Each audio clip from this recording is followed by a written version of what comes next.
আমাদের কাছে যেভাবে ছড়ায় এতে করে আমরা বারবার আশাহত হই। তবে আজকে এখানে এসে দেখতে পেলাম যে আপনারা অনেকেই একতাবদ্ধ আছেন। আমি বিশ্বাস করতে চাই যুগে যুগে এই বাংলাদেশের যতবারই ফেসিবাদ প্রতিষ্ঠিত হয়েছিল বৃহত্তর কুমিল্লার মানুষই কিন্তু সেটা প্রতিহত করেছে। 75-এ যখন একদলীয় বাকশাল প্রতিষ্ঠিত হয়েছিল কুমিল্লার মানুষজন অগ্রসেনানী হয়েছে বাকশাল প্রতিরোধ করেছিল।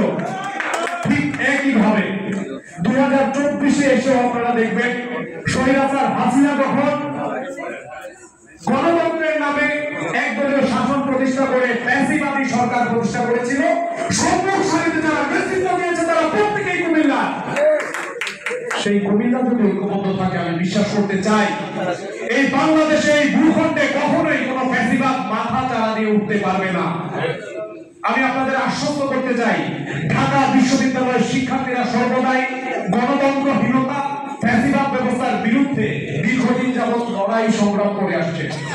ঠিক একইভাবে আমরা চাই কুমিল্লা সমিতির সকল কার্যক্রমে যাতে গণতান্ত্রিক ছড়া থাকে, কোনোভাবে কেউ যাতে বলতে না পারে যে কুমিল্লা সমিতি এমন একটি সংগঠন যেখানে গণতান্ত্রিক চর্চা নাই। প্রত্যেকের মতামত নিন যাতে কোনোভাবে কুমিল্লা সমিতি দ্বিখণ্ডিত না হয়।